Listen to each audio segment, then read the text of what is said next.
Ji students, now this is the lecture number 2 part number 2 of 10th class. अभी मैंने आपको Chinese new year के बारे में पढ़ाया था। उसकी हमने एक्सरसाइज सॉल्व की, क्वेश्चन आंसर्स किए, ग्लोसरी की, plus today we will do the translation paragraph. Translation आपके पेपर में आती है। It is consist of 5 marks. ये होती है उर्दू में पैराग्राफ होता है और आपको इसको इंग्लिश में ट्रांसलेट करना होता है। I will now tell you the rules of translation. सबसे पहले तो आप ये देखें कि we have total 40 paragraphs and today we will do only 1 paragraph. ठीक है, आज मैं आपको इसके रूल्स बताऊंगी and I will tell you how to write it. पहला पैराग्राफ है, मेरे घर के सामने एक बाग है। इसमें बहुत से पौधे और दरख्त हैं। बाहर के मौसम में कई रंग के फूल खिलते हैं। इनकी खुशबू इर्द गिर्द फैल जाती है। शाम को बाग आदमियों, औरतों और बच्चों से भर जाता है। लोग इधर उधर फिरते हैं और लुत्फ उठाते हैं। बच्चे बाग में दौड़ते हैं। अब वो यहाँ है और दूसरे लम्हे में वो बाग के दूसरे कोने में है। हर शाम मैं भी बाग में सैर के लिए जाता हूँ। बहुत से माली बाग की देखभाल करते हैं। So this is the paragraph number 1। सबसे पहले पैराग्राफ राइटिंग के मैं आपको रूल्स बताऊंगी और फिर मैं आपको बताऊंगी कि आपने क्या करना है। So let's move towards the paragraph writing rules that is written by me. Let me open them. So these are the rules of translation. आपने जब ट्रांसलेशन करनी है तो आपने किन रूल्स को माइंड में रखना है।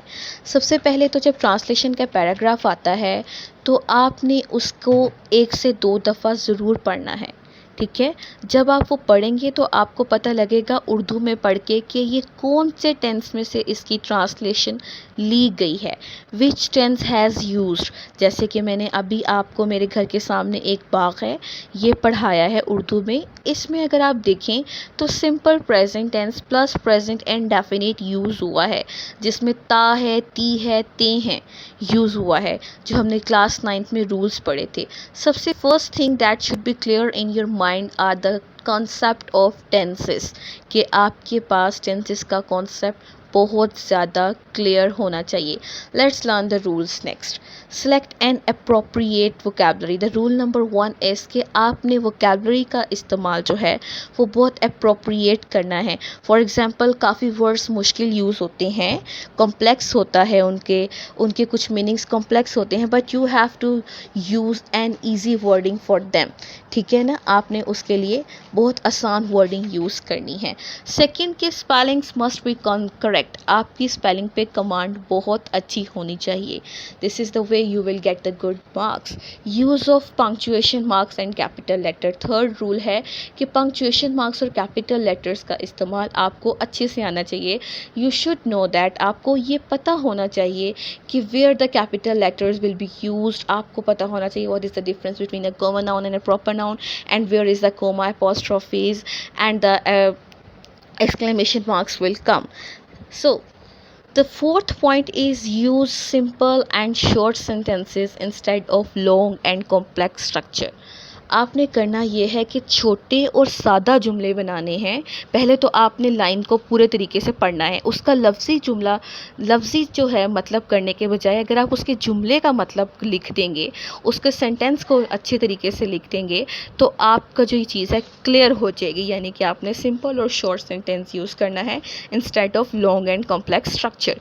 Use of tenses must be accurate. जैसे कि मैंने आपको बार बार बताया है कि आपकी टेंस के ऊपर फुली कमांड होगी तो ही आप इसके अच्छे तरीके से सॉल्व कर सकते हैं। जैसे कि मैंने अभी आप लोगों के आगे एक पैराग्राफ पढ़ा था, तो अब वो पैराग्राफ पढ़ते ही आपके माइंड में आ जाना चाहिए कि this is the paragraph of present and definite tense. And जब आपको पता लग जाएगा कि ये प्रेजेंट एंड डेफिनेट टेंस का पैराग्राफ है, तो फ़ौरन से पहले उसके रूल्स अपने माइंड में लेकर आने हैं कि क्या रूल्स यूज़ होते थे प्रेजेंट एंड डेफिनेट में। आपको अच्छे से पता है कि प्रेजेंट एंड डेफिनेट में वर्ब की फर्स्ट फॉर्म आती है। अगर नाउन सिंगुलर हो तो वर्ब की फर्स्ट फॉर्म के साथ एस और एस का इजाफा होता है, और अगर नाउन प्लूरल हो तो वर्ब की फर्स्ट फॉर्म के साथ एस और एस नहीं आता। डू नॉट लगता है सिंगुलर नाउन के साथ, डू नॉट लगता है प्लूरल नाउन के साथ, और डज नॉट सिंगुलर नाउन के साथ। These are the short hints that your mind should have. ठीक है, ये वो छोटी छोटी सी बातें हैं जो ट्रांसलेशन करते वक्त आपके माइंड में होनी चाहिए। Use direct narrations. आपने इनडायरेक्ट की जगह डायरेक्ट नरेशंस को यूज़ करना है। Learn paragraph before translation twice, यानी कि ट्रांसलेट करने से पहले आपने पैराग्राफ को दो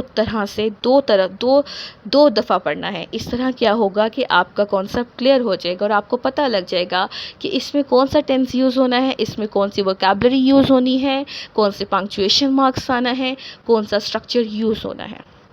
so let's start the paragraph number 1 जो मैंने आपको रीड करवा दिया है। ये तो वैसे आपको खुद करना पड़ेगा, but because it is our first lecture so I am telling you. This is the paragraph number 1। मेरे घर के सामने एक बाग है। There is a garden in front of my house. इसमें बहुत से पौधे और दरख्त हैं। Here you can see simple present tense has use. It has many plants and trees. बाहर के मौसम में कई रंग के फूल खिलते हैं। ता है, ती है, ते हैं। अब आपको पता लग गया है कि ये प्रेजेंट इंडेफिनिट टेंस है, तो आपने इसकी ट्रांसलेशन करनी है। Flowers of different colour bloom in the spring season. इनकी खुशबू इर्द गिर्द फैल जाती है। Their fragrance spread around. शाम को बाग आदमियों, औरतों और बच्चों से भर जाता है। The garden is filled with women, men and children in the evening. और लोग इधर उधर फिरते और लुत्फ उठाते हैं। People walk about and enjoy themselves। ठीक है, people walk about and enjoy themselves। अगला है बच्चे बाग में दौड़ते हैं। Children run in the garden. अब वो यहाँ है। Now this moment they are here. और अब दूसरे लम्हे वो बाग के दूसरे कोने में है। And next moment they are in the other corner of the garden. ठीक है, अब वो कहता है कि मैं हर शाम बाग में सैर के लिए जाता हूँ। I also go to the garden for a daily walk in the evening. बहुत से माली बाग की देखभाल करते हैं। Many gardeners look after the garden. This is very simple, very easy. The paragraph rules are that you should have clear concept of tenses. अगर आपका टेंसेस का क्लियर कॉन्सेप्ट होगा, you will be able to write the translation. This is it. I hope that you have enjoyed the lecture and learned a lot. I'll see you inshallah in the next lecture. Stay safe, stay home, stay blessed. Allah Hafiz.